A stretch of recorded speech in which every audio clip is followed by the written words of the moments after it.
स्वप्नाज kitchen मध्ये तुम्हा सर्वांचे स्वागत आहे। ज्यावेळेस आपल्याकडे इडलीचं भांडं नसेल इडली बनवण्यासाठीचं, त्यावेळेचा हा बेस्ट ऑप्शन आहे जो मी आज तुमच्याबरोबर या व्हिडिओमधून शेअर करत आहे। अशा पद्धतीची इडली फ्राय तुम्ही बनवू शकता अगदी सोप्या पद्धतीने। बॅटर आपलं ज्याप्रमाणे असतं नेहमीच इडली बनवतो त्याप्रमाणेच आपल्याला इथं बनवून घ्यायचं आहे। अगदी झणझणीत असं इडली फ्राय बनवून तयार होतं। म्हणजे इडली खाण्यासाठी आपल्याला असं झणझणीत हवं असेल काहीतरी वेगळं स्पेशल, तर अशा पद्धतीची तुम्ही इडली फ्राय बनवू शकता। अगदी तिखटसर अशी बनवून तयार होते आणि त्याच्याबरोबर तुम्ही खोबऱ्याची चटणी खाऊ शकता किंवा कोथिंबीरीची चटणी बनवली, पुदिन्याची बनवली तरी छान लागते।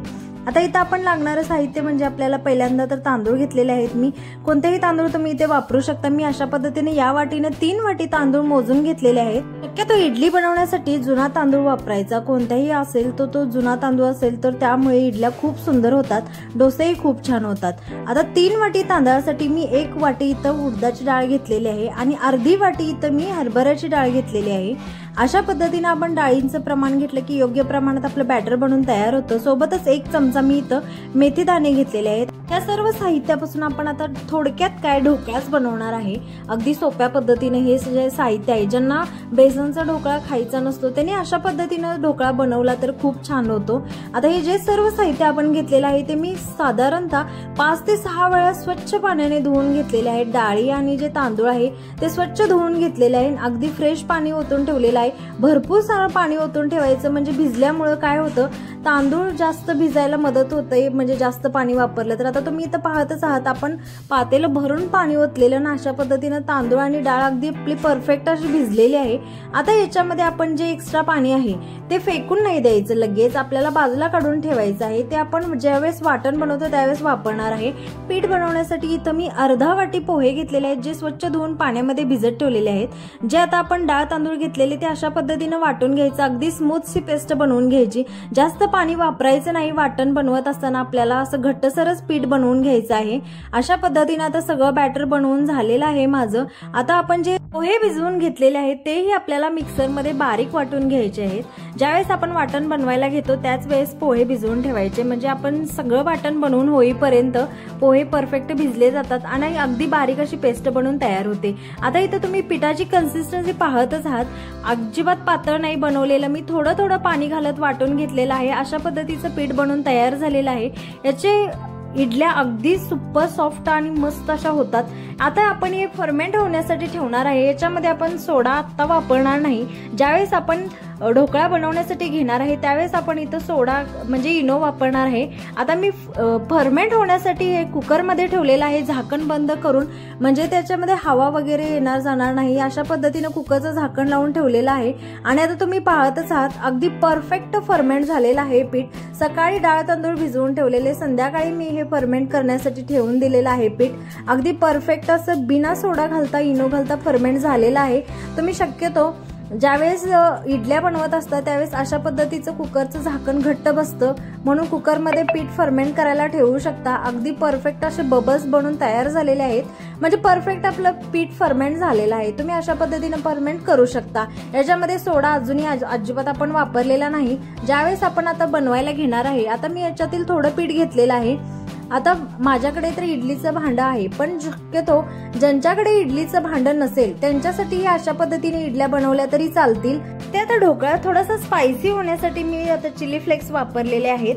तुम्ही हिरवी मिरचीही वापरू शकता पेस्ट बनवून, काही प्रॉब्लेम नाही, पण माझ्याकडे अवेलेबल आहे चिली फ्लेक्स म्हणून मी थोडे चिली फ्लेक्स वापरलेले आहेत। चवीनुसार मीठ वापरायचं आहे। मी 1 मोठा चमचा मीठ घातलेला आहे याच्यामध्ये। आपल्याला पहिल्यांदा तर चिली फ्लेक्स आणि जे आपण मीठ घातलेलं आहे ते हलवून घ्यायचं आहे आणि मी तर अर्धा चमचा इनो वापरणार आहे। आता इनो ऍक्टिव्हेट करण्यासाठी मी त्याच्यामध्ये अशा पद्धतीने पाणी ओतून घेणार आहे। पटकन बबल्स येतात म्हणजे इनो ऍक्टिव्हेट होतो। आता आपल्याला हे पीठ आहे ते एका बाजूने सरळ हलवून मिक्स करून घ्यायचं आहे। तर इनो पिठामध्ये व्यवस्थित मिक्स झाला की आपल्याला याच्या स्टीमर असेल तर तुम्ही स्टीम करू शकता स्टीमरमध्ये, परंतु इथं आपली नेहमीची जुन्या पद्धतीने आपण इथं स्टीम करणार आहे। जुन्या म्हणजे पारंपरिक पद्धतीने म्हणता येईल, बहुतेक सगळेजण अशाच पद्धतीने स्टीम करतात। पातेलं मोठं घेतलेलं आहे ज्याच्यामध्ये पाणी टाकून गरम करून घेतलेलं आहे, त्याच्यामध्ये स्टँड ठेवलेला आहे आणि 1 प्लेट तेल लावून घेतलेले आहे आणि त्याच्यामध्ये मी बॅटर ओतून घेतलेलं आहे आणि परत ते आपल्याला इथं असं मी त्या स्टँडमध्ये ती प्लेट ठेवून दिलेली आहे आणि वरून 1 प्लेट झाकली आणि आता हे जे पातेलं मोठं आहे तेही आपल्याला झाकून घ्यायचं आहे, जेणेकरून ज्याची वाफ बाहेर जाणार नाही आणि आतील जे आपण बॅटर ठेवलेलं आहे शिजण्यासाठी ते अशा पद्धतीनं परफेक्ट असं शिजलं जाईल। अशा फास्ट इडल्या बनवून तयार होतात, म्हणजे याला ढोकळाही म्हणता येईल। ज्या पद्धतीने ढोकळा आपण वाफवतो त्याच पद्धतीने हे पीठ वाफवून घ्यायचं आहे आणि थोडं थंड झाल्यानंतर याचे काप करून घ्यायचे, चौकोनी काप करायचे। ज्या पद्धतीने आपण ढोकळा कट करतो त्याच पद्धतीने इथं आता हा राईस ढोकळा कट करून घ्यायचा आहे। अगदी सोपी पद्धत आहे। ज्या पद्धतीने 10 मिनिटं लागतात इडल्या उकडून होण्यासाठी, म्हणजे वाफवून होण्यासाठी, यालाही आपल्याला वाफवून होण्यासाठी साधारणतः 8 ते 10 मिनिटं लागतात आणि परफेक्ट अशी ही रेसिपी बनवून तयार होते। ज्यांच्याकडे जर स्टीम करायचं भांडं आहे ते इडली स्टँड ते ॲल्युमिनियमचं असेल तर तुम्ही अशा पद्धतीने स्टीलच्या भांड्यामध्ये स्टीम करू शकता। हेल्दी रेसिपी आहे ही, म्हणजे ॲल्युमिनियमच्या भांड्याऐवजी तुम्ही अशा पद्धतीने स्टीलचं भांडं वापरू शकता।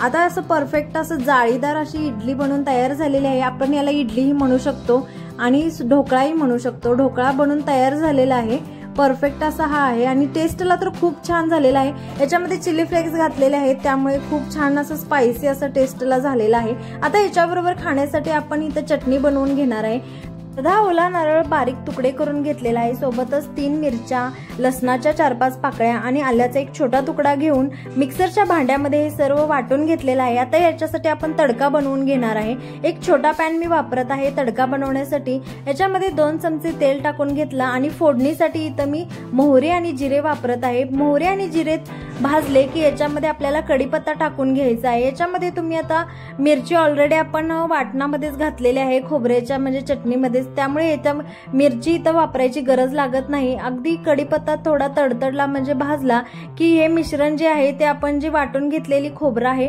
त्याच्यावरती ओतून घ्यायचं, म्हणजे असा मस्त तडका बसतो आणि चटणी खूप टेस्टी लागते। आता ही तर सगळ्यांच्याच घरी बनवली जाते, अगदी सोपी पद्धत आहे ही बनवायची आणि परफेक्ट अशी चटणी बनवून तयार होते। याच्यामध्ये तुम्ही फुटाण्याची डाळ घातली तर आणखीन अशी मस्त टेस्ट येते। आता सध्या माझ्याकडे अवेलेबल नाही म्हणून मी नाही वापरलेली, पण फुटाण्याची डाळ घातली की जी ओल्या खोबऱ्याची चटणी असते ती अगदी परफेक्ट अशी बनते। आता याच्यामध्ये चवीनुसार मीठ घालून घ्यायचं आणि हलवून मिक्स करायचं, जेणेकरून मीठ विरघळलं जाईल। अगदी ही सोपी पद्धत आहे आणि जी ही आपण इडली बनवलेली आहे ती अशी मस्त स्पायसी बनून तयार होते। आता जे आपण काप करून घेतलेले आहेत की नाही ते आपल्याला फ्राय करून घ्यायचे आहेत। तुम्ही फ्राय न करता तसंही खाल्लं तरी खूप छान लागतं, किंवा अशा पद्धतीचा तडका बनवून जे काप करून घेतलेले आहेत इडलीचे त्याच्यावरचे ओतून खाल्ला तरी खूप छान लागतो, म्हणजे ढोकळ्यासारखं। परत आपण आता इडली फ्राय करण्यासाठी इथं पॅन ठेवलेला आहे। पॅन मध्ये तेल टाकून घ्यायचं, 3 चमचे तेल टाकून घेतलेलं आहे। आता आपण भरपूर साऱ्या इडल्या फ्राय करणार आहे त्यामुळे जास्त तेल मी वापरत आहे। तेल गरम झाल्यानंतर याच्यामध्ये मी आता जिरे टाकून घेतलेले आहेत फोडणीसाठी। परत याच्यामध्ये मोहरी मी टाकत नाही, फक्त जिरेच टाकून घेतलेले आहेत आणि कढीपत्ता टाकून घ्यायचा। कढीपत्त्याचा एक वेगळा फ्लेवर येतो, खूप छान टेस्टला लागतो। आणि तेलामध्येच आपल्याला इथं लाल तिखट टाकून घ्यायचं आहे। स्पायसी होण्यासाठी आपण अशा पद्धतीने तेलामध्ये लाल तिखट टाकून घ्यायचं, म्हणजे ज्यावेळेस इडल्या फ्राय करतो त्यावेळेस अगदी परफेक्ट सर्व इडल्यांना असं स्पायसीनेस यावा याच्यासाठी आपण इथं आता तेलामध्येच लाल तिखट टाकून घेतलेलं आहे। जे आपण कट केलेले पीस आहेत इडलीचे ते अशा पद्धतीने आता या तिखट जे घातलेलं आहे आपण तेलामध्ये त्याच्यामध्ये मसाल्यामध्ये फ्राय करून घ्यायचं। हे लाल तिखट आहे, रेग्युलर घरी वापरतो तेच मी वापरत आहे। तुम्ही फायनली आपल्या इडली फ्राय बनवून तयार झालेला आहे। ही परफेक्ट रेसिपी तुम्हाला आवडली असल्यास व्हिडिओला नक्की लाईक करा, शेअर करा आणि कमेंट करायलाही विसरू नका रेसिपी कशी वाटली ते। आणि अशा सिंपल रेसिपींसाठी आपल्या चॅनलला नक्की सबस्क्राईब करा। आणि मस्त अशी टेस्टी इडली फ्राय बनवून तयार झालेली आहे परफेक्ट अशी।